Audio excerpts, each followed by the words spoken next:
October 18th, 1943. 0400 hours. Forests outside Smolensk, Soviet Union. Vera Blackwell had been lying motionless for 20 consecutive hours. The temperature hovered at 15 degrees below 0 Celsius. Each breath she exhaled formed tiny ice crystals in the darkness. Any visible condensation could give away her position to the German observation post 473 meters distant. She was 23 years old, born in Philadelphia, raised in poverty, now operating 5,000 miles from home as the only black woman in the Soviet 6th Guards Army. Through the PE-4 scope mounted on her Mosin Nagant rifle, she observed German soldiers moving with casual confidence. They walked between fortified positions without excessive caution, smoked cigarettes in the open, stood exposed during shift changes. They believed themselves safe behind their defensive lines. For 3 weeks Vera had been teaching them that belief.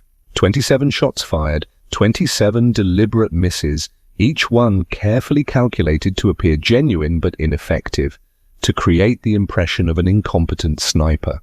Poor training or inadequate equipment. Not worth serious concern. The Germans had stopped taking her seriously 14 days ago. That was the goal. Today was October 20th. In approximately 8 hours, German officers from 3 divisions would gather outside that command bunker. A coordination meeting for winter defensive operations, high-ranking staff, strategic planners, the kind of targets that could change the course of battles. They would stand in the open, relaxed, unguarded, because for 3 weeks the shooter in these woods had demonstrated complete inability to hit anything. Vera had spent those weeks conditioning them, teaching them safety when none existed, building false confidence that would cost lives when shattered. 6 minutes from now, 8 hours in the future, she would fire 8 shots. 8 German officers would die. 400 to 600 Allied soldiers would live because of the chaos and disruption that followed. This is the story of how a woman who worked in a Philadelphia ammunition factory became one of the most innovative psychological warfare operators of World War II, and how patience became deadlier than any bullet. Before we continue, this account required 40 hours of archival research. We examined declassified Office of Strategic Services reports, Soviet military records, German casualty documents captured after the war, post-war testimony from surviving veterans on both sides, museum documentation, family interviews. If you value deep investigations into forgotten military history, stories about real people who changed warfare through intelligence rather than just firepower, subscribe to this channel right now. Every subscription tells the algorithm to share these stories with people who understand that the greatest weapons are often the quietest. Now let's go back to where this began.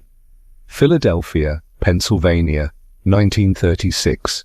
Vera Blackwell was 16 years old. The Great Depression still gripped the nation. Her father, Silas Blackwell, worked at Midvale Steel Company operating precision lathes, one of the few Philadelphia facilities employing black workers in skilled positions rather than just manual labor. The work required extraordinary focus, measurements calculated to thousandths of an inch. A single mistake could destroy an entire piece. Waste materials the family couldn't afford. Silas would return home each evening with metal shavings clinging to his work clothes. He'd sit at their small kitchen table in the Federal Street row house and tell Vera the same thing he'd been saying since she was old enough to understand words. Baby girl, this world will give you one chance to prove yourself, maybe less than one. That chance needs to be perfect, not good. Perfect. Because they're looking for reasons to say you can't do it. Her mother, Opal, worked 16-hour shifts at a textile factory, industrial sewing, military contracts even before the war. By 1938, the orders were changing. Less civilian clothing, more uniforms, olive drab, khaki. Everyone knew war was approaching even if America wasn't in it yet. The Blackwell family lived in a neighborhood where survival depended on doing more with less, where neighbors shared whatever they had, where young Vera learned that being underestimated could be an advantage if you were smart enough to use it. In 1938, when Vera turned 17, she took employment at Baldwin Locomotive Works Ammunition Division. The factory had begun hiring women as men left for better-paying defense work or early military enlistment. She started on the shell casing production line. 30 caliber rounds, 12,000 casings produced daily. Every single one had to meet precise specifications. Dimensional tolerances of thousandths of an inch. Any defect could cause weapon jams in the field. Chamber explosions, dead soldiers. The factory's acceptable defect rate was 0.2%. 24 defective casings per thousand were considered normal industrial variants. Within 6 months, Vera was promoted to quality control inspector. Her personal defect rate, 0.003%. 3 defective casings per 100,000. 67 times better than facility average. She would walk assembly lines with calipers and precision measuring instruments, checking dimensions that most inspectors verified with gauges. Vera could detect irregularities by visual inspection alone. Her eyes had been trained by years of watching her father work. Understanding that precision wasn't just measurement, it was survival. She could maintain absolute concentration for 12-hour shifts. No breaks except biological necessities, no distraction by noise or commotion, no degradation of performance even when exhausted. Her supervisor, Wallace Grant, wrote in her 9-month evaluation, "Miss Blackwell demonstrates precision capabilities I have not observed in 22 years supervising industrial operations. She appears capable of detecting dimensional variances, measuring 0.0005 inches through visual inspection. This should be physically impossible. Recommend permanent assignment quality control with potential supervisory consideration, but this was 1940. A black woman in a defense factory. There was no supervisory track available, only the work. So Vera did the work, inspected casings, prevented defects, saved soldiers' lives through quality control nobody would ever know about. Because her father had taught her the fundamental truth: precision is survival. December 7th, 1941. Vera was 21 years old. She sat with her parents in their kitchen listening to radio broadcasts, the announcer's voice crackling through descriptions of Japanese aircraft attacking Pearl Harbor, bombs falling on American battleships, men burning in oil-slicked water, the USS Arizona sinking with 1,100 sailors trapped inside. Silas sat with his head bowed, hands covering his face. Opal wept silently. Vera felt something different. Not grief, not shock, rage, precise, focused, cold rage. The same focused intensity she brought to inspecting 10,000 shell casings without a single error. The next morning she went to the Army recruiting station on Broad Street. The sergeant behind the desk looked up when she entered, looked down at his paperwork, looked up again with visible confusion.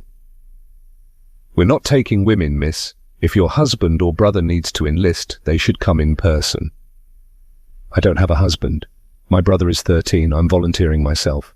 Ding, the sergeant actually smiled. Patronizing, dismissive.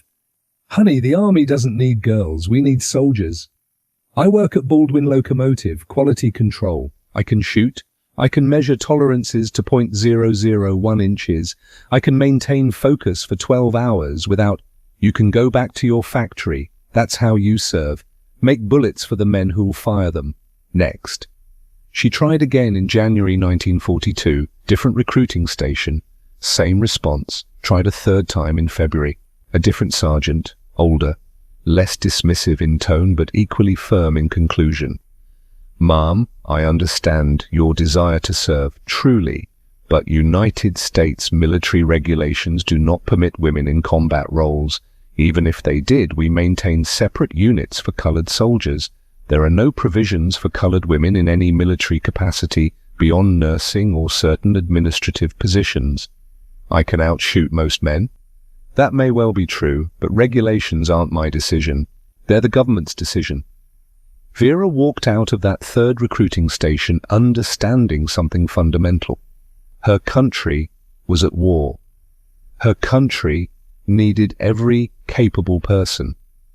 But her country had decided she didn't qualify as capable, not because of ability, because of melanin concentration and chromosome configuration. The anger she felt wasn't hot, it was cold, precisely calibrated, like measuring a shell casing and finding it 0.002 inches out of tolerance. She returned to the factory, kept working, kept perfect, kept waiting. February 1942, a community meeting at the church on South Street. Vera attended because her mother asked. Some kind of volunteer organization presentation, probably another call for women to buy war bonds or roll bandages. She sat in the back row, expecting nothing. The woman at the front of the church surprised her. White woman. Perhaps 35, sharp eyes, uniform Vera didn't recognize. She introduced herself as Captain Elara Whitmore, Office of Strategic Services. Most attendees had never heard of the OSS, established only months earlier. America's first centralized intelligence agency, operating in shadows, recruiting unconventional candidates. Captain Whitmore spoke plainly. I'm looking for people who can accomplish things others cannot, people with strategic thinking capability, unusual patience, exceptional precision, people who can operate independently in hostile environments. She paused, scanned the room. I'm specifically looking for people the enemy will underestimate. After the presentation, Vera approached. Captain Whitmore was packing papers into a leather case. I can shoot. I can measure to thousandths of an inch. I can maintain focus for 12 hours without performance degradation. Captain Whitmore looked up, really looked, not the dismissive glance from army recruiters. An assessing gaze. Name? Vera Blackwell. Where do you work? Baldwin Locomotive, Ammunition Division, Quality Control Inspector. Your defect rate? 0.003%. Captain Whitmore's expression didn't change, but something shifted in her eyes. That's not statistically possible with human visual inspection. It's documented. Verify with my supervisor, Wallace Grant. A long pause. Then Captain Whitmore set down her case. Walk with me. They left the church, walked South Street in cold February evening. Captain Whitmore didn't speak for nearly a full block. Finally, the Soviet Union is deploying women in direct combat roles, pilots, tank operators, machine gunners, snipers. They've achieved remarkable success. Over 200 female snipers currently operational on the Eastern Front. Vera stayed silent, listening. The OSS has been asked to provide advisors, Americans with specialized skills who can train alongside Soviet forces, learn their methodologies, share American perspectives. It's an unusual arrangement born from unusual wartime partnerships. You want me to go to the Soviet Union? I want to know if you'd consider it. I tried enlisting 3 times. They said women can't serve. The regular military has regulations. The OSS has missions. Missions sometimes require unconventional approaches. They walked another half block. If you volunteer, you'll face discrimination from multiple directions. You'll be American in a foreign military system, woman in combat role, black woman in predominantly white organization. Training will be brutal, conditions harsh. Sniper survival rates are among the lowest of any specialty. Captain Whitmore stopped, faced Vera directly. But I've read your factory evaluations, examined your defect rate, asked questions about you. Do you know what people say? That I'm unnatural, too focused, too precise, inhuman. Exactly. Those are the qualities that make exceptional snipers. Not marksmanship, though that helps.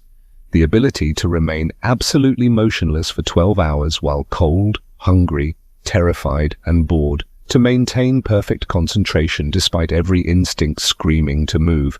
To be patient when patience feels impossible. Vera felt something shift inside her chest. 3 rejections from recruiters. Now this. When do I start? The conversation continued 3 more hours. Captain Whitmore's temporary office above a pharmacy on Market Street. Maps covering walls, files stacked on metal desk. You'll spend 3 months at an OSS facility in Virginia. Basic Russian language instruction, Soviet military doctrine orientation, preliminary marksmanship assessment, then, if you qualify, transport to Soviet Union via Alaska. 3 weeks across the Bering Strait. You'll train at the Central Women's Sniper School outside Moscow. How many women are in this program? Currently 7. We're building slowly, testing viability before expansion. Why me specifically? Captain Whitmore pulled out Vera's file. Because every other candidate was selected for existing marksmanship skills, language capabilities, or intelligence analysis background. You're the first person we've found with something different. What? Inhuman patience. The ability to perform identical precise actions 12 hours daily, 6 days weekly, for years, without degradation, without complaint, without error. She closed the file. Sniping isn't about shooting.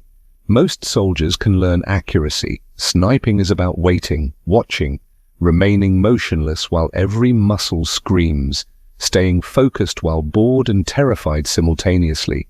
You've been training for this your entire working life without knowing it. Vera signed papers that night. By March 1942, she was on a train to Virginia. OSS training facility, Blue Ridge Mountains, March through August 1942. The facility occupied a converted hunting lodge. Isolated, surrounded by dense forest, perfect for teaching people to disappear. 15 women in Vera's training group, different backgrounds, an Olympic rifle shooter from California, a farm girl from Montana who'd hunted elk since childhood, a mathematics professor from Massachusetts, a telegraph operator from Texas, all white except Vera.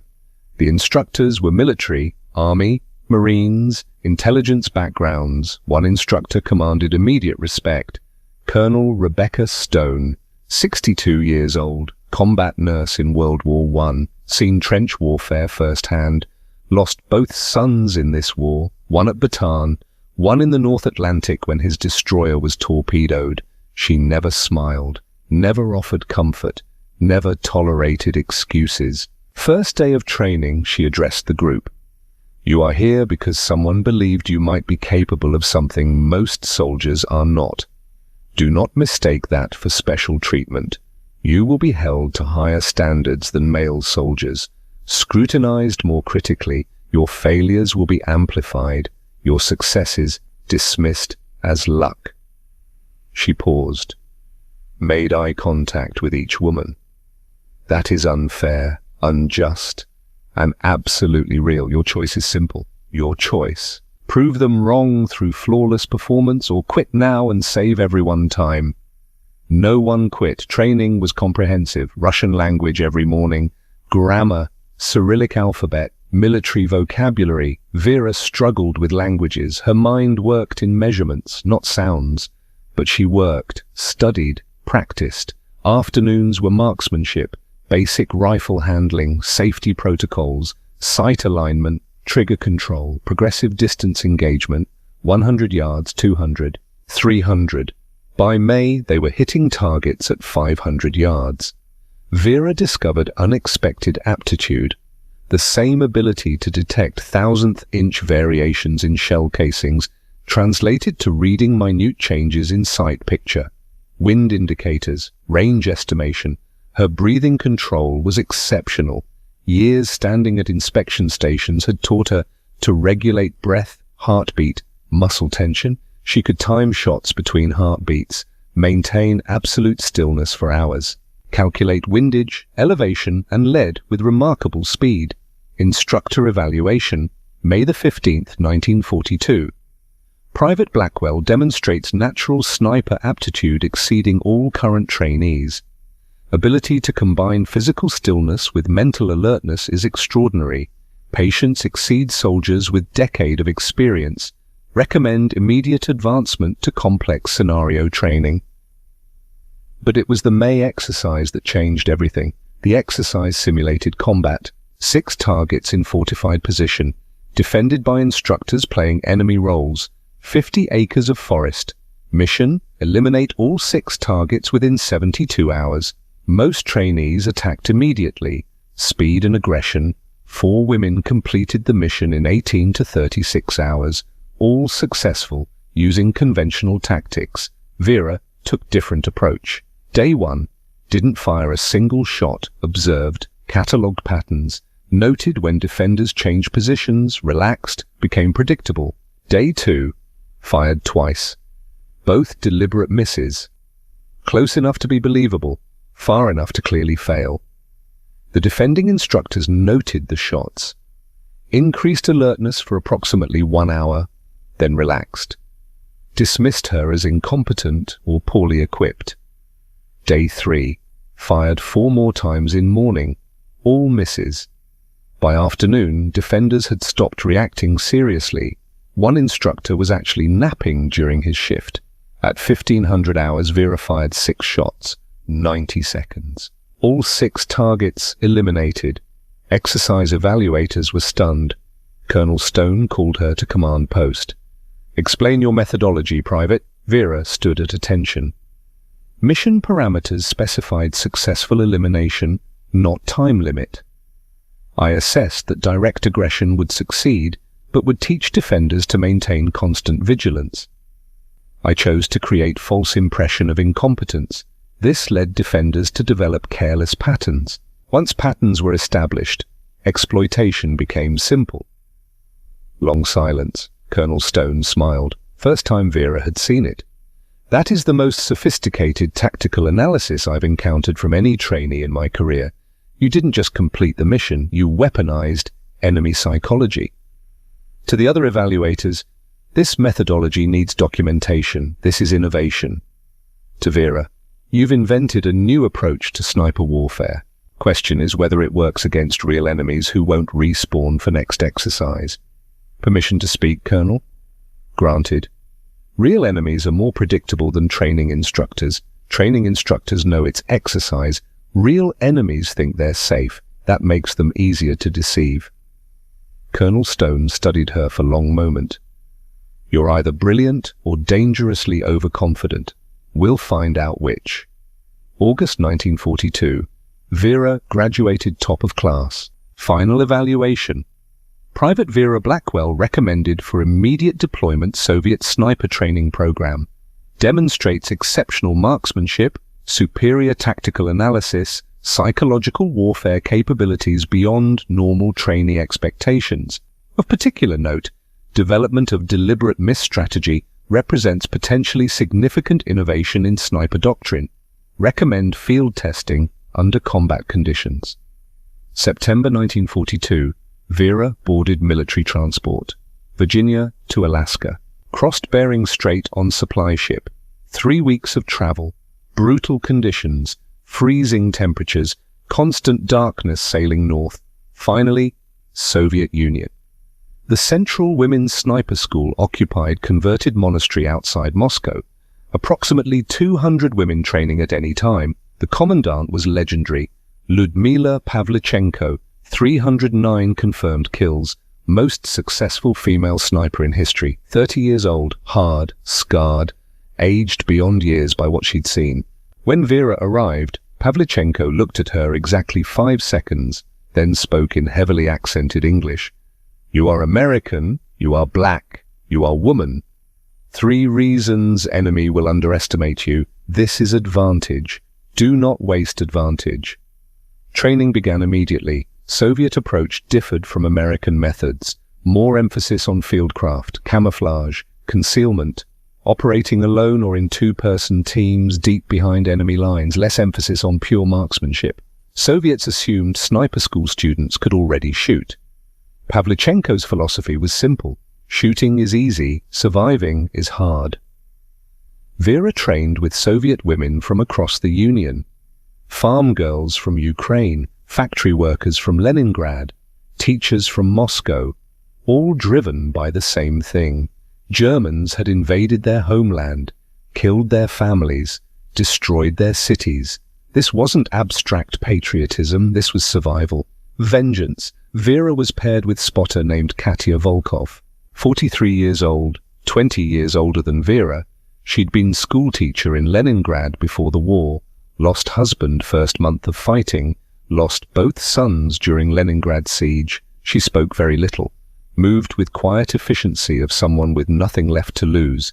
They trained together 3 months, learning to communicate without words, hand signals, shared glances, trust that develops when your life depends on someone else's competence. December 1942, they graduated. Assigned to 6th Guards Army, deployed to Smolensk region, January 1943, Smolensk front. Winter warfare in conditions Vera had never imagined. Temperatures dropping to -30 Celsius. Snow so deep, movement measured in meters per hour. German and Soviet lines separated by 500 to 2,000 meters of frozen forest. Vera and Katya operated as reconnaissance team initially, crawling into forward positions under darkness, observing German defensive structures, cataloging activity, reporting intelligence, not engaging, just watching, learning. First month, Vera didn't fire her rifle except during training exercises behind Soviet lines. She was learning rhythm, patterns, routines.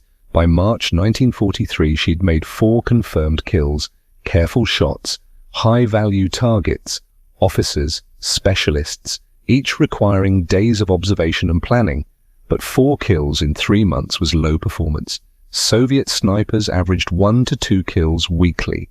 Late August, Vera's commander, Major Mikhail Volkov, summoned her to headquarters.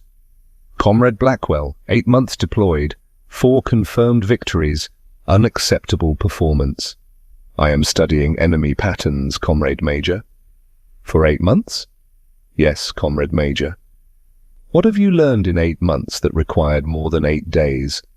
How they think, how they relax, how they become careless when they believe threat is minimal. Volkov stared. Elaborate. German soldiers are disciplined when alert, but cannot maintain constant maximum vigilance. Over time, they develop routines, patterns, safe hours when they believe risk is lowest. If I engage aggressively, they maintain high alert constantly. If I engage ineffectively, they learn to dismiss threat.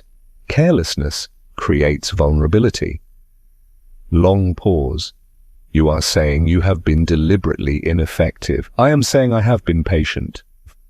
Red Army does not value patience over results, comrade. Red Army values victory, Comrade Major. I am constructing conditions for significant victory, not incremental results.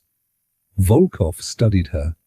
You have 1 month. If theory does not produce results, you will be reassigned to conventional infantry support. Understood, Comrade Major. Vera left headquarters knowing she was on borrowed time. 1 month to prove 3 weeks of patience could change everything. September 1943. Vera intensified reconnaissance of German sector she'd been observing since March. Approximately 200 soldiers, fortified observation post, command bunker, machine gun positions. Through months of observation, she and Katya had identified patterns. Shift changes at predictable times, officers appearing in same locations at same hours, routines developed from months holding same positions. September 15th, Soviet intelligence intercepted German radio traffic. High-level meeting scheduled October 20th. Multiple divisions coordinating winter defensive preparations. Katya brought Vera the intelligence summary. They sat in their bunker, studying maps. This is opportunity, Katya said in Russian. If meeting happens, many officers in one location, Vera replied. Yes, but you have no victories for weeks. Command thinks you are failing. I know. This is risk. If you wait for October and fail, you go back to factory. Vera looked at calendar. September 15th to October 20th. 35 days. I need 3 weeks to condition them. Make them believe I am no threat. 3 weeks of missing deliberately? Yes. Katya was quiet for a long time. Then, I lost sons, husband. I fight because I have nothing left, except belief their deaths meant something. She looked directly at Vera. I trust you. I do not trust many people, but I trust you. If you say 3 weeks of failure leads to 1 day of victory, I believe you. Thank you. Do not thank me. Prove me right. September 23rd, 1943. The pattern would begin. 27 shots over 25 days. 27 deliberate failures, all leading to 6 minutes that would change everything. The pattern had begun. September 23rd through October 17th, 1943. 25 days, 27 shots, 0 confirmed kills. Each one a precisely calculated lesson in incompetence. Vera Blackwell was teaching the German forces that the sniper in these woods couldn't hit anything. Poor training, inadequate equipment, negligible threat. The question was whether they would learn the lesson well enough to die from it. Week 1 began with meticulous preparation.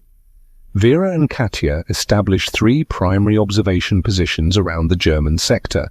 Each position required 3 days to construct properly, camouflage arranged to withstand close inspection. Sight lines cleared without obvious disturbance, escape routes planned to the meter. This wasn't improvisation, this was engineering. September 23rd, 09:30 hours. Vera had been in first position for 14 hours, temperature -5 Celsius. Through her PE4 scope, she observed a German soldier step outside the fortified observation post. 600 meters distant, lighting cigarette, standing in same spot she'd observed him occupy 47 previous times. Predictable, routine, safe, he thought. Vera controlled her breathing, calculated windage 8 kilometers per hour from west, adjusted aim point for bullet drop at this range, 24 inches, then deliberately shifted her aim 30 centimeters left. The Mosin Nagant cracked. Recoil pushed against her shoulder. Through the scope, she watched bullet impact. Wooden post, 30 centimeters left of soldier's head. Splinters flew. The soldier dove for cover, disappeared inside fortification within 3 seconds. Vera worked the bolt, chambered another round, did not fire again. Katya was already writing in her notebook. Shot 1, 09:32 hours. Target, observer, cigarette break. Miss left, 30 centimeters. Response, immediate dive to cover, alert status raised. They remained motionless. The German response was textbook. Soldiers emerged from various positions, taking cover, scanning tree line, looking for muzzle flash, smoke, movement. Vera's position was perfectly concealed. They saw nothing. After 20 minutes, activity gradually subsided. Soldiers returned to normal routines. Through her scope, Vera observed an officer examining the bullet impact point. His body language told the story, gesturing toward forest, making dismissive hand wave. She couldn't hear words but understood meaning. Not serious threat. Katya whispered in Russian, "He thinks you missed." Good. They remained in position 6 more hours, then withdrew under darkness. Katya's full report that evening. First engagement, deliberate miss. German response, initial alert, 20-minute duration, return to normal operations. Officer assessment appeared dismissive. Recommendation, continue pattern. This was shot 1 of 27. Shots 2 through 8 followed over the next week. September 25th, second position, 700 meters from different section of German line. Vera observed supply detail. 4 soldiers unloading ammunition from truck. One stood apart, smoking. Same routine every delivery. She aimed, calculated, then adjusted 40 centimeters right. Fired. Bullet struck truck's wooden panel. The soldier jumped, confused. His comrades dove for cover. Alert lasted 15 minutes, less than first engagement. When officer investigated, his response was faster. Examined impact point. Shook head, waved dismissively, returned to duties. Katya's note. Response duration decreasing. Threat assessment lowering. September 28th. Third position. 550 meters from command bunker itself. Dangerous proximity but necessary. German communications specialist emerged at 0900 hours every day. Same time. Checking external antennas. Vera had observed this routine 43 times. She waited until he was fully exposed on bunker's roof access. Aimed. Shifted 25 centimeters low. Fired. Bullet impacted sandbags below his position. He dropped flat. Scrambled down ladder. Alert response. 12 minutes. The investigating officer barely looked at impact point. Glanced at sandbags. Said something to subordinates. They laughed. Actually laughed. Katya translated body language. They are mocking you. Perfect.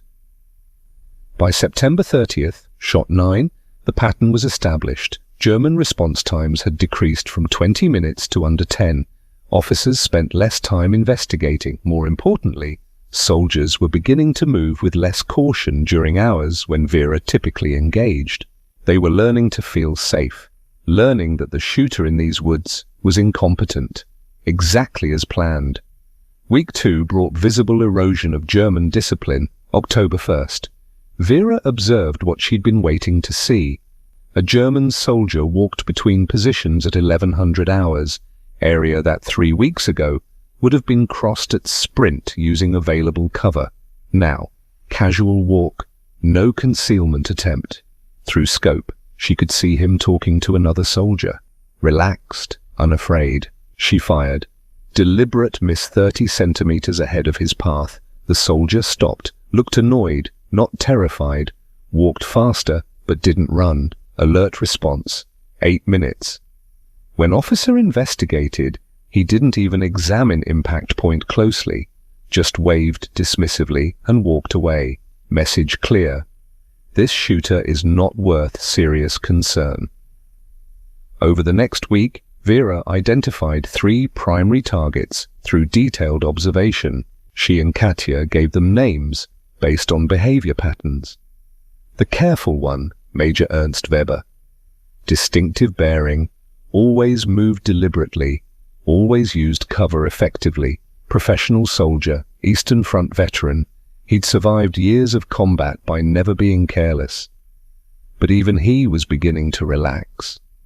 October 5th, Vera watched him stand in open for 45 seconds. 3 weeks ago, he would never have exposed himself for more than 10 seconds. The Wanderer. Lieutenant Hans Kohler.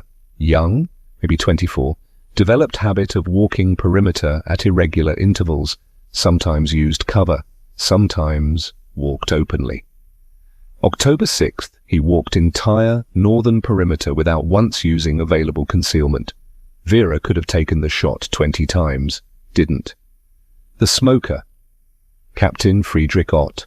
Every day at 1500 hours, he emerged from command bunker, walked to same spot, smoked cigarette, surveyed surrounding terrain with binoculars.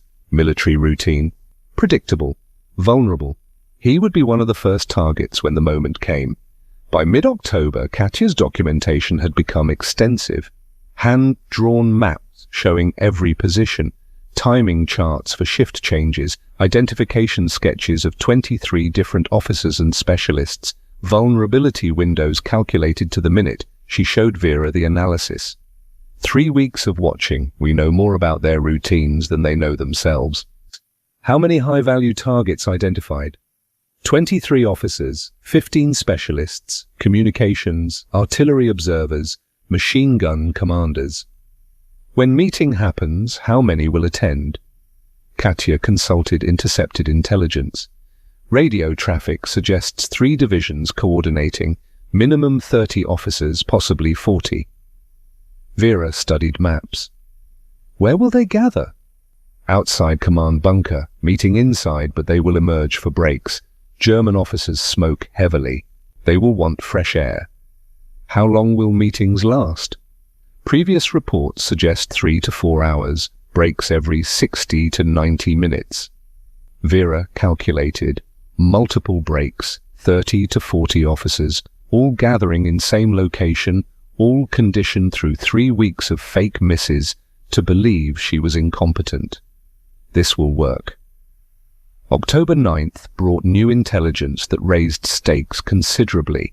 Soviet forces were planning major offensive for October 25th, 5 days after German meeting. If German command structure remained intact and coordinated, they would respond effectively. Estimated Soviet casualties, high. If German command structure was disrupted, confused, decapitated, their response would be delayed and uncoordinated. Estimated Soviet casualties, significantly reduced. Major Volkov summoned Vera to headquarters. She expected relief of duty. Instead, he showed her offensive plans. "You have been ineffective for 8 months, Comrade Blackwell. Normally, reassignment would have occurred weeks ago, but your spotter, Comrade Volkov, has convinced me you are executing long-term strategy." He pointed to map. October 20th, German officers gather here. October 25th, we attack across this sector. If those officers are alive and coordinating, many Soviet soldiers die.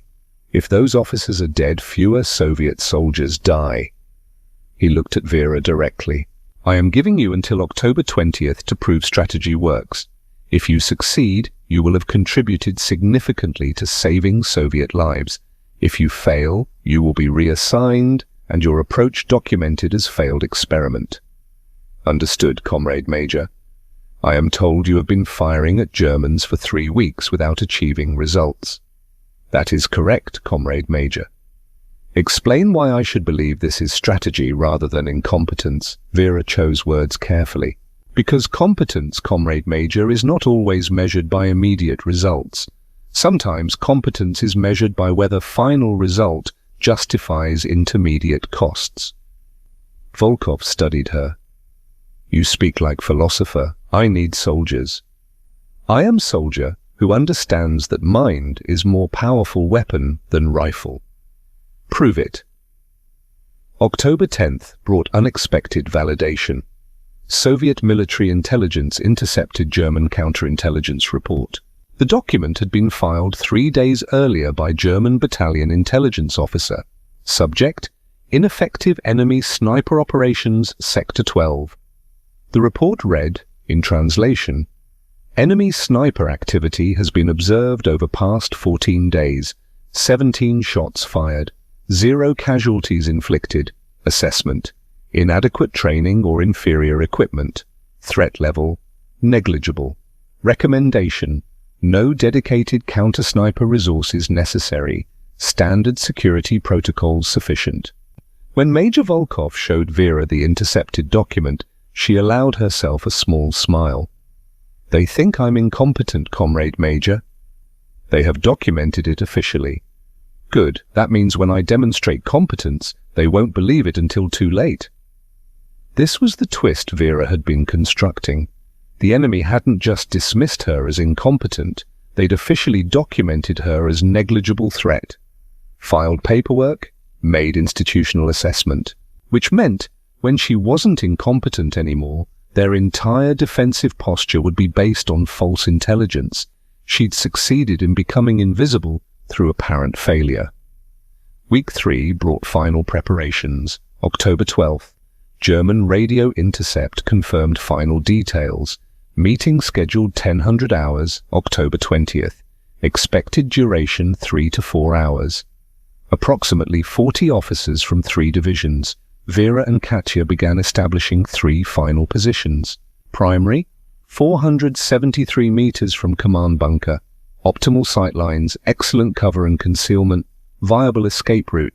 Decoy, 700 meters, different angle. Pre-positioned to draw counterfire away from primary. Escape, 200 meters behind primary. Fallback position if extraction under fire became necessary. Each position required days to construct properly. Camouflage withstanding close inspection. Sight lines cleared without obvious disturbance. Escape routes planned to meter. October 15th. Vera fired her final conditioning shots. 3 more deliberate misses over 2 days. By now, German response was almost dismissive. Soldiers barely took cover. Officers didn't investigate impact points. One soldier made obscene gesture toward Forrest after shot impacted nearby, mocking the incompetent shooter. Katya recorded it. Enemy contempt complete, conditioning successful. That same day, Vera noticed concerning development. Her left foot, 3 toes had lost feeling. Frostbite, not severe yet, but developing. Weeks of lying motionless in freezing conditions. Inadequate circulation. The medic examined her. You need rest, warm environment, or you risk permanent damage. After October 20th. Damage may be permanent by then. I understand. She returned to preparations. Frostbite was acceptable cost. October 16th. Katya revealed something she'd been hiding. They were in their bunker preparing final equipment checks. Katya reached into her coat, pulled out folded paper, Soviet military communication form, orders. This arrived September 29th. You are ordered to report headquarters October the 23rd for reassignment to infantry support duties. Effective performance rating unsatisfactory. Vera stared at the paper. You hid this from me. Yes. Why? Because I see what you are building. I understand patience. I was teacher for 20 years. Patience is how you teach children others have given up on. You show them small successes. You wait. You trust. Process. Katya folded the paper, put it back in her coat. Command does not understand patience. They see 0 kills for weeks and judge failure. But I see pattern. I see Germans becoming careless. I see trap forming. If this doesn't work, then I will also be reassigned for hiding orders. We fail together or succeed together. Vera felt something shift. Gratitude, trust. This woman had lost everything. Husband, sons, home. Had every reason to be bitter, broken, focused only on survival. Instead, she was risking her career on faith in unproven strategy. Thank you. Do not thank me. Prove me right. October 17th, 2000 hours. Final movement into position. Vera and Katya carried supplies for 5 days, ammunition, water, rations, cold weather gear, medical supplies, everything they might need if extraction was delayed. They moved slowly, 100 meters per hour, stopping frequently to ensure they weren't observed. By 0200 hours, October 18th, they reached primary position, 473 meters from German command bunker. Vera settled into hide she'd constructed 3 days earlier. Arranged camouflage, established sight picture through scope. Command bunker clearly visible, area where officers would gather during breaks. Perfect. Katya positioned herself 2 meters left. Binoculars ready, notebook ready. They would remain in this exact position for next 40 hours minimum. No movement except millimeters at a time, no sound, no comfort. This was what separated snipers from regular soldiers, ability to endure discomfort that would break most people, to remain focused despite cold, hunger, pain, boredom, to wait. October 18th passed slowly. Temperature dropped to -15 Celsius as night fell. Vera's toes were numb, frostbite spreading. She ignored it, focused on target area. German activity was normal. Shift changes, supply deliveries, routine patrols, no indication they suspected observation. At 1200 hours, Vera watched the smoker emerge for daily cigarette. Captain Friedrich Ott stood in usual spot, completely exposed, vulnerable. She could have taken the shot, didn't. Tomorrow he would die, along with several others. But today, he lived, unaware he was being watched by someone who'd spent 3 weeks teaching him to feel safe. Night fell. Temperature continued dropping. Vera and Katya took turns maintaining observation. 2-hour shifts. The one off duty would rest but not sleep. Couldn't risk deep sleep. Had to remain alert enough to respond immediately if needed. At 0300 hours, October 19th, it began to rain. cold rain, soaking through clothing, making concealment positions muddy, threatening to reveal outlines they couldn't move to adjust, had to remain exactly where they were, let rain soak them, let cold penetrate, endure. By dawn, October 19th, both women were hypothermic, shivering uncontrollably, but they maintained position, maintained discipline. This was the cost, not the shooting. This, the suffering before shooting, the patience required to endure conditions that would make most people quit. October 19th, morning. German activity increased. At 0900 hours, Vera observed first staff cars arriving, Mercedes, Opel, military vehicles, officers emerging, unfamiliar faces, higher ranks than local garrison, division commanders, senior staff, arriving for tomorrow's meeting. By 1000 hours, 17 vehicles had arrived. Katya counted officers. At least 32 visible, probably more inside already. Through scope, Vera observed them, walking between command bunker and temporary billeting, laughing, smoking, casual, confident. They thought they were safe behind defensive lines, protected by distance from Soviet positions, secure. At 1500 hours, the smoker emerged as usual, but this time he wasn't alone. 3 other officers joined him, all smoking, all standing in open, all completely vulnerable. Vera watched through scope, calculated ranges, wind conditions, firing solutions. Tomorrow she would fire, but today was still conditioning, still teaching them they were safe. At 1530 hours, one junior officer looked directly toward Vera's position, not seeing her. Camouflage was perfect, but looking in her direction. For a moment, Vera wondered if he sensed something, some instinct, warning. Then he laughed at something another officer said, turned away, went back inside, alive, for now. October 19th, evening. Rain stopped. Temperature dropped further, -18 Celsius. Vera's hands were shaking, not from fear, from cold, from 40 hours without proper movement. From frostbite, damage spreading up foot. Katya whispered, "Can you still shoot?" "Yes." "Your hands are shaking." "They'll steady when needed." "How do you know?" "Because I've done this 12 hours daily for 3 years in factory, holding calipers steady while exhausted, cold, hungry, body learns." Katya was quiet for a moment. "I need to tell you something." "What?" "If this doesn't work tomorrow, if you fail, command will not just reassign you, they will likely send you back to America. Failed experiment, waste of resources, I know. And I will be sent to punishment battalion for hiding orders." Vera turned her head slightly, first movement in hours, looked at Katya. "Why did you risk that?" Katya's face was weathered, aged beyond her 43 years by grief and war. "Because my sons died first month of war. Conscripts, untrained. Sent to hold positions against tanks with rifles. They died because commanders made stupid decisions. Valued immediate action over smart strategy." She paused.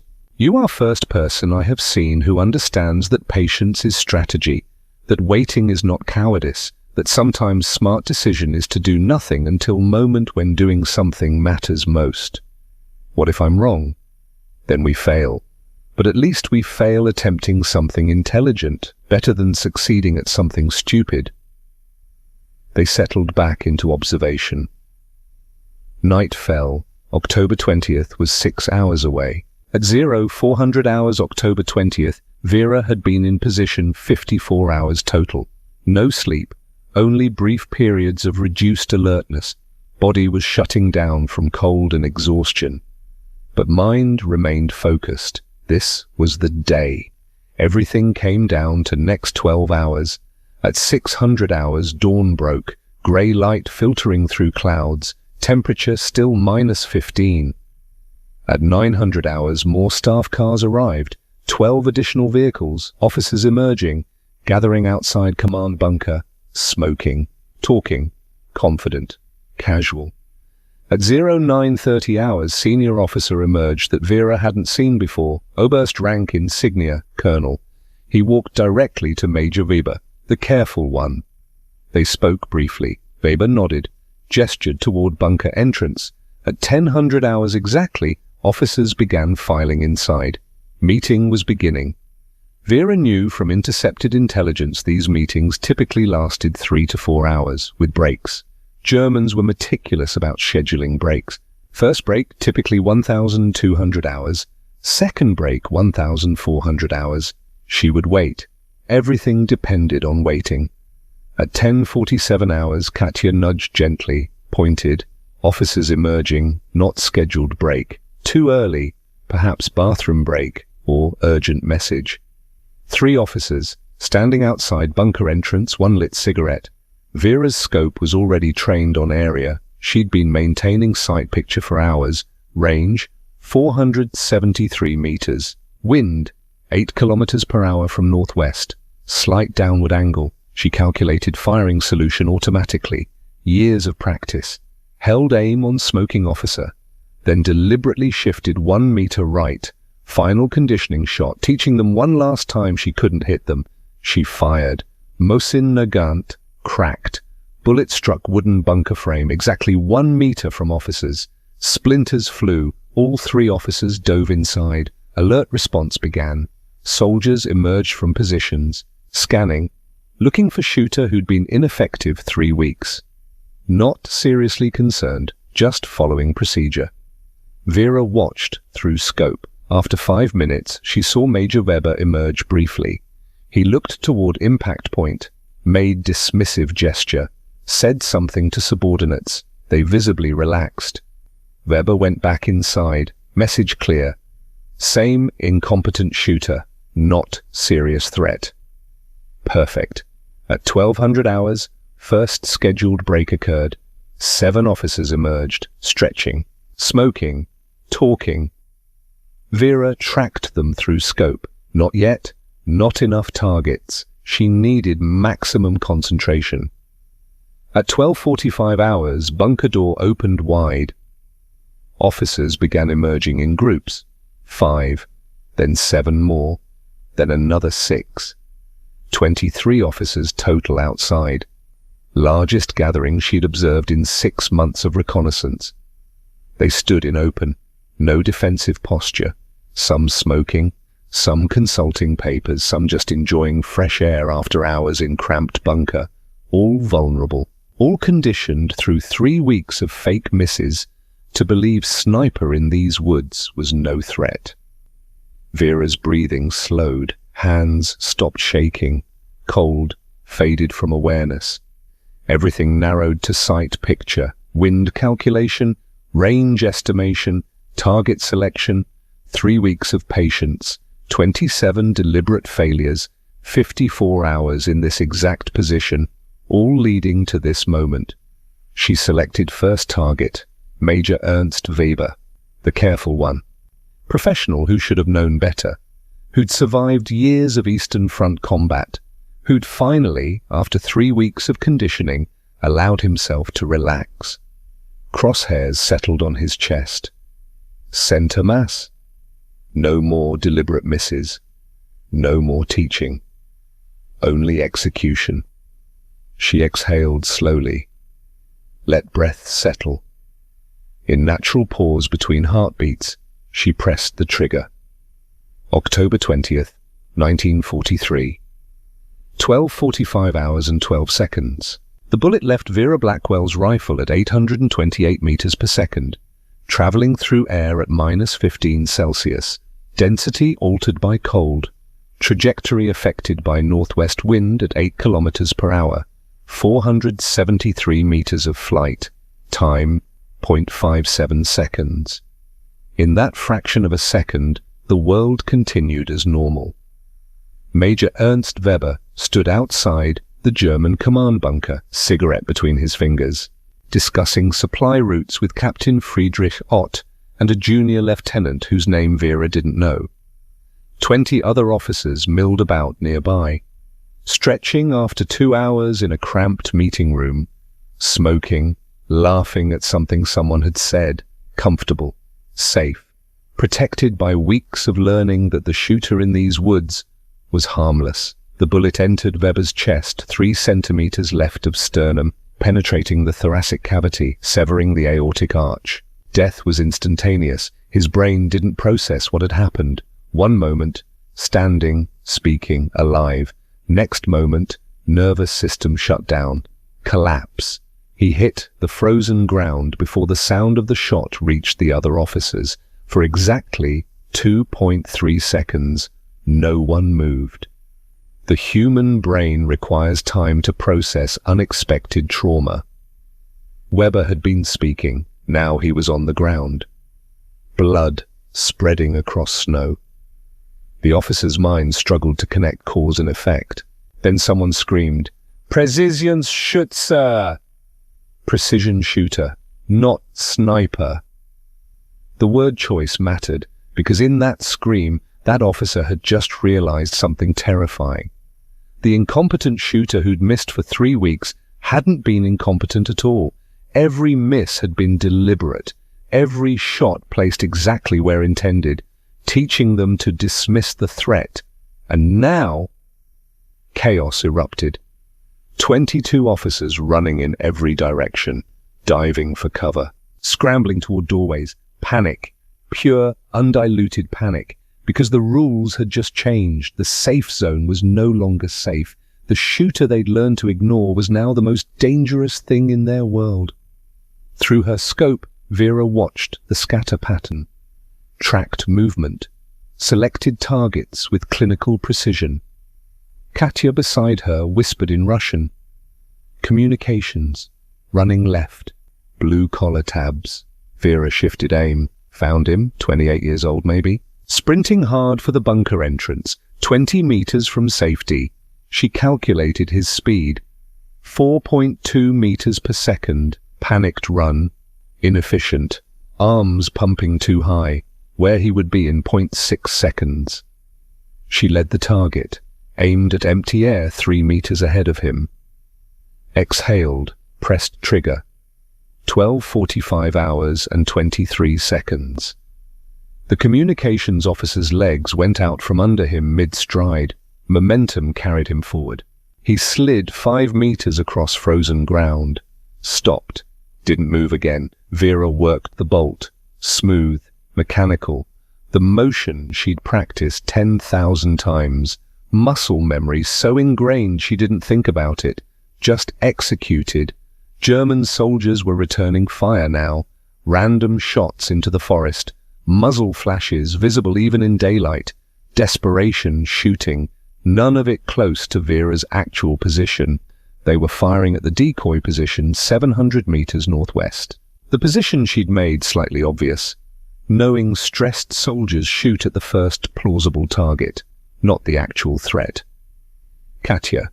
Spotter, binoculars, northeast sandbags, partial cover. Vera found him, young, frightened, pressed against sandbags that looked like protection. They were protection, from frontal fire, from most angles. But Vera had spent 6 months studying geometry. From her specific position at 43 degrees oblique, those sandbags created no shadow. The spotter thought he was hidden. Through her scope, Vera could see his entire upper body. She fired. 12:45 hours and 35 seconds. The spotter's binoculars fell. He slumped sideways. 3 kills, 23 seconds of shooting. But years of preparation. A German captain was organizing a response, professional soldier, trying to establish fire discipline, shouting orders, getting soldiers into proper defensive positions, attempting to locate the actual shooter position through tactical analysis rather than panic. Good officer, doing exactly what training taught. He was crouched behind a wooden support beam. Thought he had cover. The beam was 12 centimeters wide at its thickest point. His shoulder extended past it. 14 centimeters of exposure. Vera could see it clearly. She fired. 12:45 hours and 48 seconds. The captain's shoulder jerked backward. He spun, hit the ground. His soldiers watched their leader fall. The organized response collapsed back into panic. 4 kills. A senior major emerged from the bunker entrance, drawn by the gunfire, trying to understand the situation. He scanned the area, saw bodies, saw chaos, started to raise his hands to shout orders, never finished the gesture. Vera fired. 1,246 hours and 5 seconds. The major went down on the bunker steps, his body blocking the doorway. Officers trying to escape had to climb over him, slowing their movement, creating a bottleneck. 5 kills, 93 seconds total elapsed time. Inside the command bunker, Oberst Heinrich Kraus was trying to understand what was happening. Radio reports were contradictory. Multiple snipers. Unknown number of attackers. Heavy casualties. He grabbed the field telephone, demanded situation report. The response was garbled. Panicked voices. Screaming. Gunfire. Kraus had commanded on the Eastern Front for 2 years. Survived Stalingrad. Led retreats under impossible conditions. He was not a man who panicked easily. But the voice on the other end of that telephone was his most experienced company commander. And that commander was terrified. "Sir, we have 5 officers down. 6, 7. We can't locate the shooter. The fire is coming from..." "No, wait, different angle. Multiple positions, sir. We need..." The line went dead. Krauser made a decision. Full defensive protocol. All outdoor movement suspended. All officers inside immediately. Artillery strike on suspected sniper positions. Standard doctrine. Textbook response. What he didn't know, the sniper executing his officers was one woman with one rifle, who'd spent 3 weeks teaching his forces to underestimate her, who was now teaching a different lesson entirely. Outside, Captain Friedrich Ott was running. The smoker, Bausan, the man who'd stood in the same spot every day at 1500 hours for 3 months, who'd developed such predictable routine that Katya had documented every gesture. He was sprinting now, terror visible in every movement. 30 meters of open ground between his position and the bunker's east entrance. He'd covered 18 meters, 12 remaining. Vera tracked him through the scope, leading the target. Accounting for panic speed, fired. 1,246 hours and 22 seconds. Ott fell forward, slid across ice, stopped 11 meters from safety. So close. 6 kills. Lieutenant Hans Köhler, the Wanderer, was pressed against the bunker's north wall. The young officer who'd walked perimeters without cover for weeks, who'd made obscene gestures toward the forest 5 days ago, mocking the incompetent sniper. He wasn't mocking now. He was praying, pressed flat against concrete. Thought the wall protected him. It did protect him from frontal fire. From most angles, not from Vera's position. 43 degrees oblique, elevated by 30 meters of terrain. The angle created by that geometry meant the wall cast no shadow for him, no protection, full exposure. He never understood this. Vera fired. 1,246 hours and 40 seconds. Köhler collapsed against the wall he'd trusted to save him. 7 kills. 1 target remaining that Vera could acquire, an artillery coordination specialist. She'd watched him for weeks, always with maps, always coordinating fire missions. He'd crawled into a terrain depression. Smart tactical decision, using ground rather than man-made cover. The depression was 18 centimeters deep. Adequate concealment from ground-level observation. Completely inadequate against elevated sniper fire. Vera could see his entire back. She fired. 12:47 hours and 15 seconds. The specialist stopped moving. 8 confirmed kills. The remaining German officers had found genuine cover or made it inside the bunker. Vera scanned through her scope. No targets visible. All movement had ceased. She lowered the rifle slightly, maintained sight picture, ready to engage if anyone emerged. They didn't. They'd learned. Katya was writing in her notebook, hands shaking slightly, not from fear, from adrenaline, from witnessing something she understood was historic. 1245 to 12. Major, command position, center mass, immediate fatality. 1245 to 23. Communications officer, running, torso, immediate fatality. 1245-35. Artillery spotter, partial cover northeast, upper chest, immediate fatality. 1245-48. Captain, organizing defense, exposed shoulder, delayed fatality, estimated 30 seconds. 1246-05. Senior major, bunker entrance, headshot, immediate fatality. 1246-22. Captain, open movement, torso, immediate fatality. 1246-40. Lieutenant, north wall, false cover, side torso, immediate fatality. 1247-15. Artillery specialist, terrain depression, back shot, immediate fatality. 8 confirmed kills. 6 minutes, 2 seconds total engagement time. Remaining enemy forces withdrawn to cover. Area denial complete. She looked at Vera. Neither woman spoke. What was there to say? 3 weeks of patience, 27 deliberate failures, 54 hours in this exact position without real sleep. All culminating in 6 minutes of perfect execution. The plan had worked. Better than expected. Katya reached over, squeezed Vera's shoulder once. Brief contact. Acknowledgement. Then both women settled into absolute stillness. Because now came the dangerous part. The response. At 12:50 hours, German artillery began. The first shells landed 700 meters northwest of Vera's position.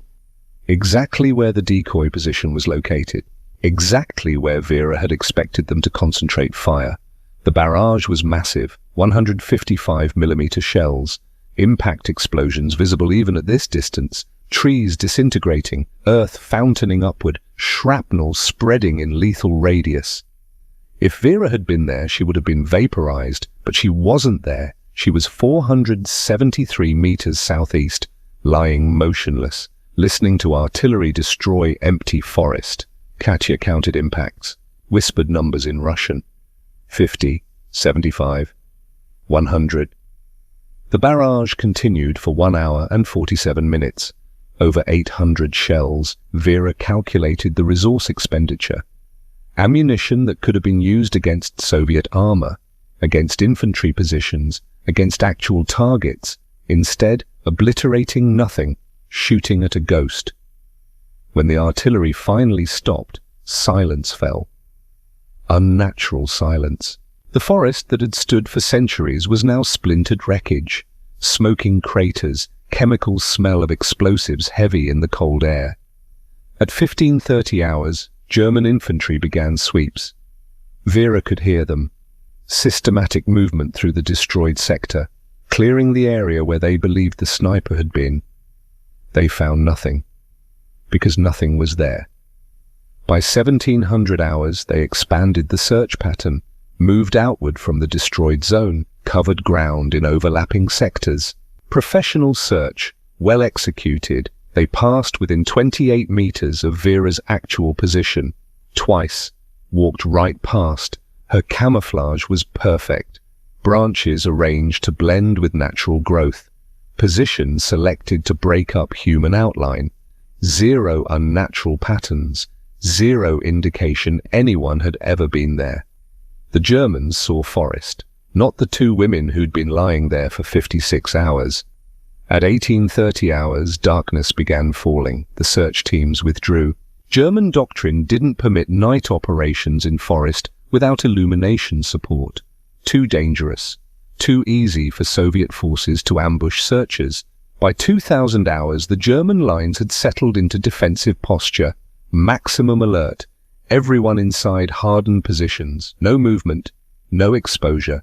Complete defensive lockdown. Perfect. At 2200 hours, Vera finally moved. Millimeters at a time. Fingers, toes, shoulders, restoring circulation. The pain was extraordinary. 56 hours in near freezing conditions without real movement. Her left foot was completely numb. The frostbite that had started days ago had progressed. Tissue damage was severe. Permanent. She knew it. Didn't care. Mission accomplished. Katya moved beside her, gathering equipment, notebook, maps, binoculars, everything packed with surgical precision. Leave no trace, no evidence, nothing for German intelligence to analyze. They began extraction, crawling. 100 meters per hour, constant vigilance, stopping every 15 meters to listen, watch, ensure no detection. The temperature had dropped to -20 Celsius. Clear sky, stars, visible. Beautiful night, lethal, cold. They moved through it anyway. By 0100 hours, October 21st, they'd covered 600 meters. By 0245 hours, they could see Soviet forward positions. Sentries challenged them. Password exchange. Relief visible on the sentries' faces when they recognized the two women who'd left 3 days ago. Command wants immediate report, comrades.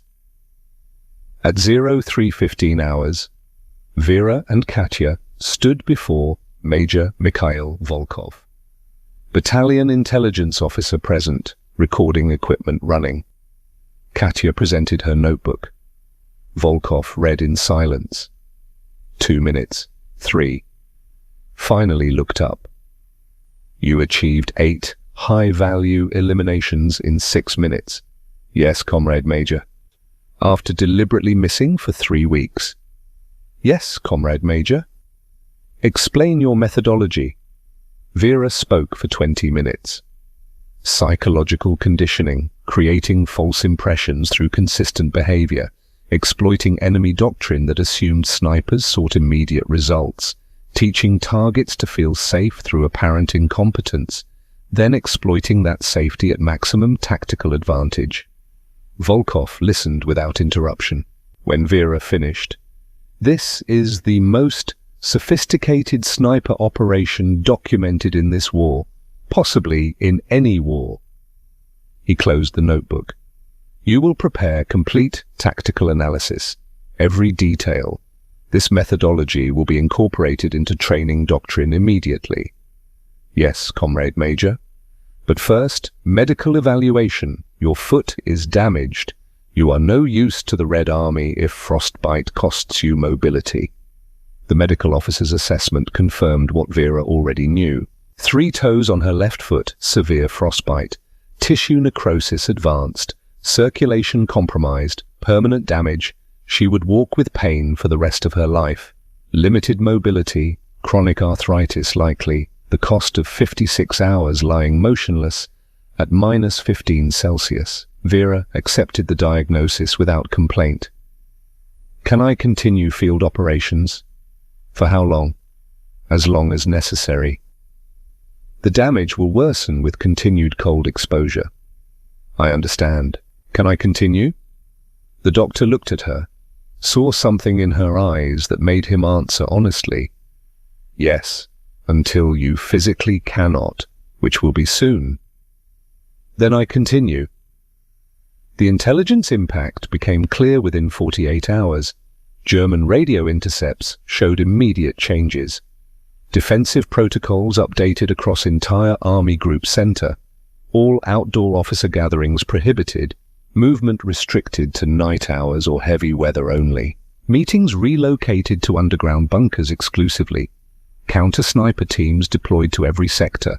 Resources diverted from offensive operations. Soviet intelligence analysts quantified the impact. Estimated 38% reduction in German coordination efficiency. Response times to Soviet movements increased by average 42 minutes. Command decisions delayed due to difficulty assembling senior staff. All traceable directly to psychological impact of October 20th operation. 8 German officers killed, but hundreds of German officers now operating under severe constraints. Fear multiplying effect beyond the actual casualties. The invisible threat more powerful than visible enemy. 1 woman, 1 rifle, 6 minutes of shooting. Weeks of strategic impact. The mathematics of psychological warfare. October 25, 1943, the Soviet offensive launched as planned. 5 divisions attacking across the Smolensk sector. German response was delayed, uncoordinated. Officers who should have been coordinating defense were separated, unable to gather for tactical planning, communication degraded by fear of radio intercept, decision-making paralyzed by decentralized command. The offensive succeeded beyond projections. Soviet casualties, 41% below estimated. Territorial gains, 23% above objective. German forces withdrew in disorder. Post-battle analysis credited multiple factors, but intelligence reports specifically noted enemy command disruption following October 20th sniper operation created exploitable vulnerability in defensive coordination. Vera never saw those reports. Didn't need to. She understood what she'd accomplished. 8 kills that saved hundreds of lives. That was the mathematics that mattered. November through February 1944, Vera continued operations, always using the same methodology. Weeks of observation, deliberate misses first, conditioning enemy psychology, patient waiting, then sudden, devastating accuracy when maximum tactical advantage presented. She trained 12 Soviet snipers in the technique, formal instruction sessions, practical demonstrations. Psychological theory. One trainee, a woman named Marina Sokolova, achieved 41 confirmed kills over 4 months using Vera's methodology. Another, Anna Petrova, became training instructor herself. Spreading the doctrine, the Blackwell method, formal designation, psychological conditioning through apparent incompetence, classified, restricted, not for general distribution, only for sniper specialists with demonstrated tactical understanding. By February 1944, Vera's total confirmed kills reached 43, not the highest number among Soviet snipers, but achieved through methods that multiplied effectiveness. Every kill she made created paranoia affecting hundreds of enemy soldiers. Fear as a weapon. Invisible, incalculable, more devastating than bullets. March 15, 1944. Forward observation position. Routine reconnaissance. Vera and Katya had been in position for 18 hours, watching German supply routes, documenting movement patterns, no engagement planned, intelligence gathering only. At 14:23 hours, German artillery opened fire. Random harassment mission, not targeted. Just standard procedure. Shells landing across suspected Soviet observation areas. Bad luck. Terrible luck. One shell impacted 7.3 meters from their position. Shrapnel spread in deadly cone. Katya was killed instantly. Metal fragment penetrated skull just above left ear. Death was immediate. No pain, no awareness, no final words. She was alive. Then she wasn't. Vera was thrown backward by the blast. Multiple shrapnel wounds in left leg. Severe bleeding. Partial hearing loss from concussion. Burns across right side from explosion flash. She lay there for 4.6 seconds, trying to understand what had happened. Then she saw Katya, motionless, blood pooling. Vera tried to crawl to her. Leg wouldn't respond properly. Shrapnel had severed muscle. She dragged herself anyway. Reached Katya, checked pulse. Nothing, no breath, no life. 43 years old. Widow who'd lost 2 sons, teacher who'd become warrior, spotter who'd trusted when no one else believed, friend, dead. Soviet medics arrived 6 minutes later, extracted Vera under continued artillery fire, tried to bring Katya's body, too dangerous, recovered her the next day, buried with military honors, small ceremony, 20 people, nobody from her family, they were all dead, killed in Leningrad siege. Vera attended from hospital bed, couldn't walk, leg wounds too severe. She listened to the ceremony, listened to officers praise Katya's service, listened to words that didn't capture who she'd been. When they asked if Vera wanted to speak, she said, "Katya Volkov taught me that trust is the foundation of everything. She trusted a strategy everyone thought was insane. She documented when others dismissed. She believed when others doubted. She gave me the time I needed when command wanted immediate results. She was the better soldier. I was just lucky enough to survive telling her story." Medical evaluation after ceremony was definitive. Leg wounds too severe for continued field operations. Hearing damage affected tactical awareness. Combat service terminated. Vera Blackwell was going home. June 1945. Philadelphia. Federal Street looked exactly as she'd left it. Same row houses, same worn steps, same neighbors, sitting on porches in evening heat. Her parents had aged. Father's hands shook worse now. Mother's eyes were milky with cataracts. They embraced her at the door, asked no questions about the limp, the hearing aid, the scars visible on her hands and neck. Didn't ask about the war, didn't ask what she'd done, just welcomed her home. That night, lying in her childhood bed, Vera stared at the ceiling.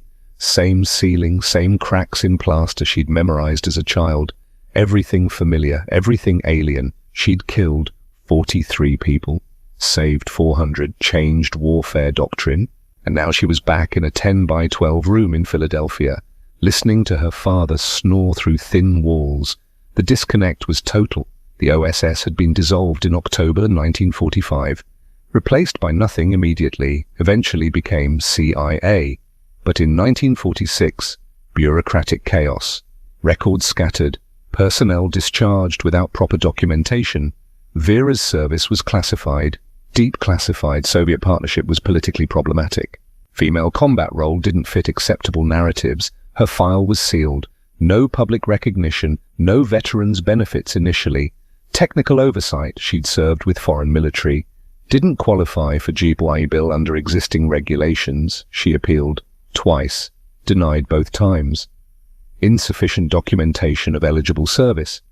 She had documentation, it was classified, which meant she couldn't present it, which meant she couldn't prove service, which meant no benefits. Bureaucratic catch-22, she took her old job back. Philadelphia Navy Yard machinist, quality control inspector. The same precision work she'd done before the war. Same tolerances, same focus. Except now her hands sometimes shook. Frostbite damage, nerve trauma, she worked through it, learned to compensate. Her defect rate increased slightly, from 0.003% to 0.008%, still 60 times better than facility average, still exceptional. Just not perfect anymore. Perfection had cost 3 toes and a friend's life. In 1947, she married Luther Hayes, fellow machinist, Navy veteran, served on destroyer in Pacific, seen combat at Leyte Gulf. They understood each other without needing words. The silence of people who'd experienced things civilians couldn't comprehend. Their courtship was brief, 3 months. Luther proposed simply, "We both know what war is. We both know what matters. Will you marry me?" Yes.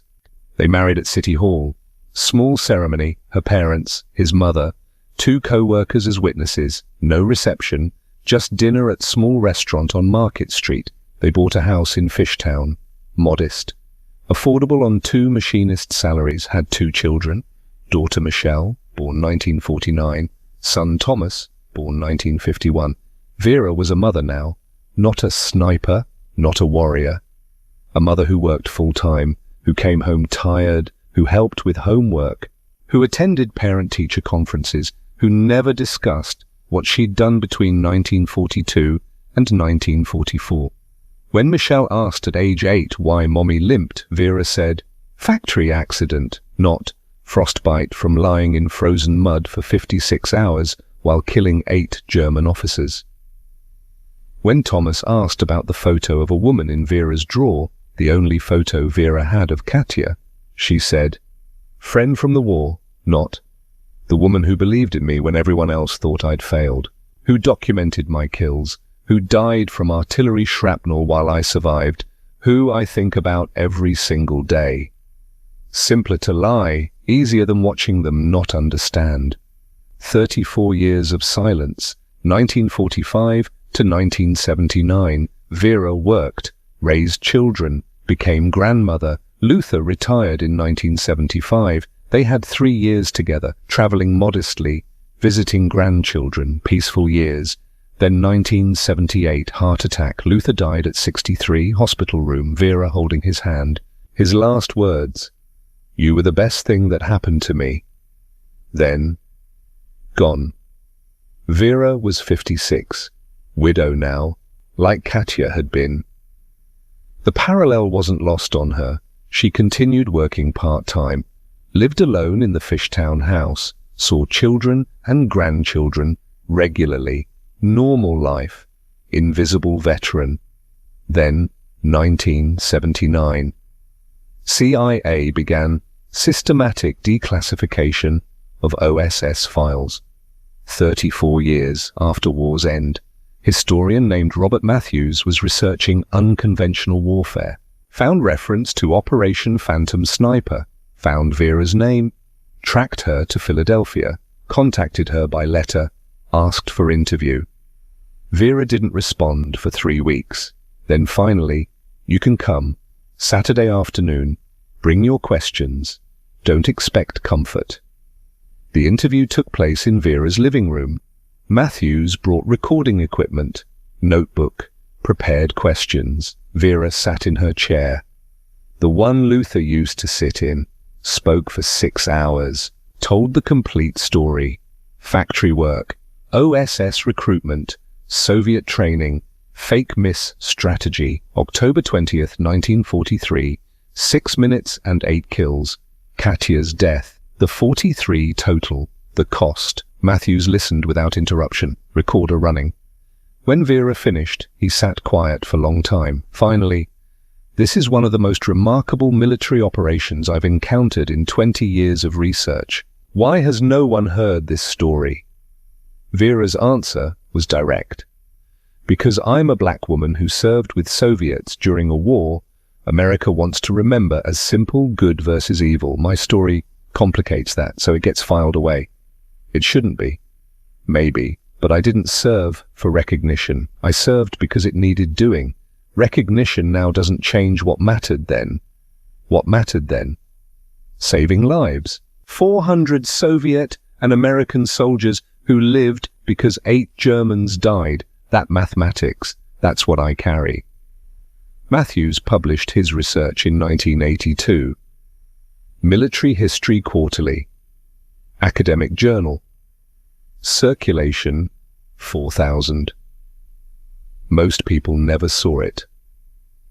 But the people who mattered saw it. Military historians, doctrine specialists, sniper school instructors. They started paying attention. 1985, invitation to speak at U.S. Army Sniper School, Fort Benning, Georgia. Vera was 63 years old, pronounced limp, hearing aid visible, hands showing tremor.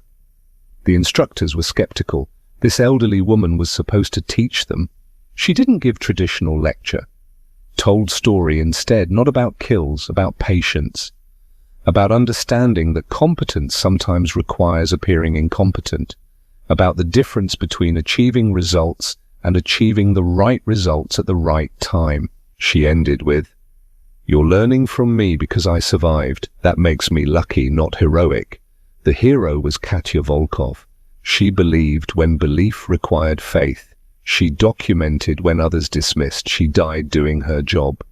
Learn from her sacrifice. Remember her name, not just mine.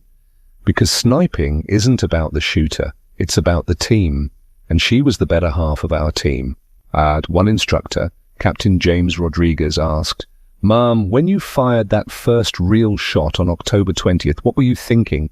Vera considered carefully. "I was thinking about shell casings, about my father teaching me that precision matters because imprecision kills, about every defective round I'd prevented from leaving the factory, each one potentially saving a soldier's life. And I was thinking that these 8 men were somebody's sons, but killing them might save 400 other sons, that mathematics is terrible, but it's war. War is terrible mathematics. You make the calculation and you live with it." Silence. How do you live with it?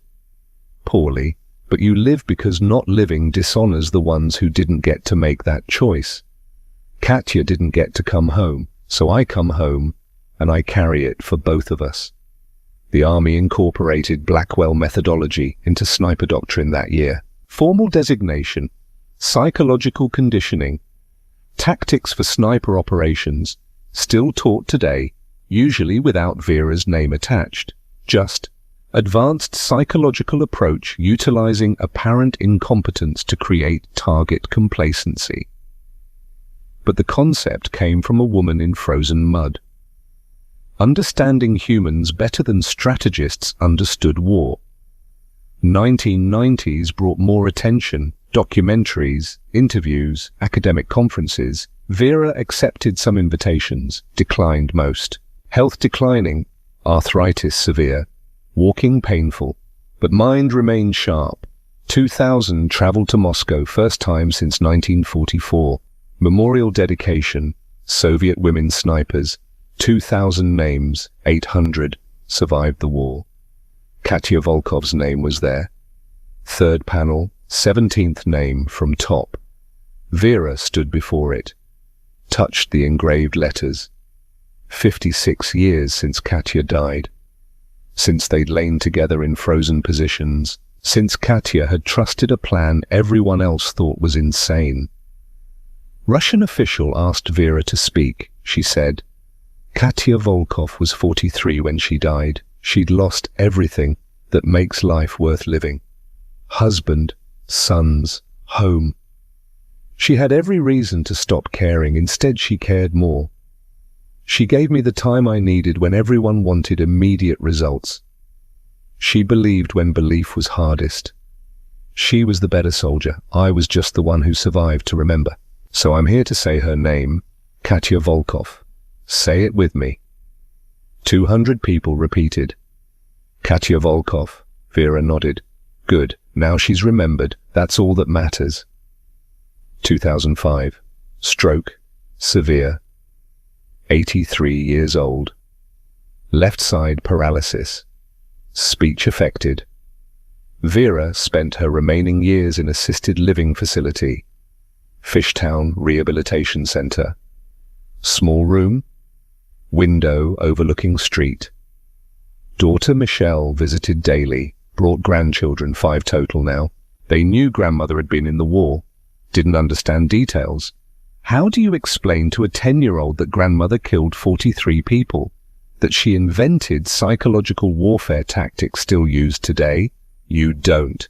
You let them know her as grandmother, who smiled when they visited, who listened to their stories about school, who was patient, always patient. February 2nd, 2009. Vera Blackwell died, 87 years old. Pneumonia. Peaceful death. Daughter and son present, her last coherent words whispered to Michelle. Tell them Katya's name. Important. Remember. Then, gone. The obituary in Philadelphia Inquirer was brief. Vera Blackwell Hayes, 87, of Philadelphia, retired machinist, Philadelphia Navy Yard, survived by daughter Michelle Torres, son Thomas Hayes, 5 grandchildren, veteran of World War II, memorial service Friday, 2 p.m. Laurel Hill Cemetery, private. 37 people attended funeral. 2 World War II veterans in attendance, both in their 80s, neither had known about Vera's service, found out at funeral when Michelle read prepared statement. My mother served in the Office of Strategic Services from 1942 to 1944. She operated as a sniper with Soviet forces. She achieved 43 confirmed kills and developed psychological warfare tactics still taught today. She saved an estimated 400 to 600 Allied lives through her operations. She never sought recognition. She carried the weight of what she'd done with dignity and silence. She would want you to remember not her kills, but her partner, Katya Volkov, who died March 15, 1944, and who believed in my mother when no one else did. The 2 veterans stood, saluted. One said, "We should have known. We should have honored her while she lived." Michelle replied, "She wouldn't have wanted that. She wanted to be normal. Let her have been normal." 2012. Pentagon declassified Vera's complete service records. 34 years after her death, the documentation was extensive. Katya's notebooks, After-action reports, intelligence assessments, German documents captured post-war confirming psychological impact. The numbers were extraordinary: 43 confirmed kills over 6 months, 27 deliberate misses over 3 weeks, 8 kills in 6 minutes. Psychological impact: 38% reduction in German operational efficiency across 4 divisions. Estimated Allied lives saved: 400 to 600. 12 Soviet snipers trained in her methodology. All documented, all verified, all ignored for 67 years. Modern military analysts studying the declassified records were unanimous. This represented one of the most sophisticated psychological warfare operations of World War II, executed by a 23-year-old woman with high school education and 3 years factory experience. 2018, Military Intelligence Hall of Fame. Vera Blackwell inducted posthumously. Michelle accepted the honor. Read statement Vera had written in 2006. If you're reading this, I'm dead and someone thinks I deserve recognition. Fine. But if you honor me, honor Katya Volkov equally. Honor the 400 who lived because 8 died. Honor my father who taught precision. My mother who taught endurance. Captain Alara Whitmore who believed. Colonel Rebecca Stone who trained. Major Mikhail Volkov who gave me time. Honor everyone who makes a soldier effective, not just the one who pulls the trigger, because war is never one person. It's everyone who builds that person into someone capable of doing terrible things for necessary reasons.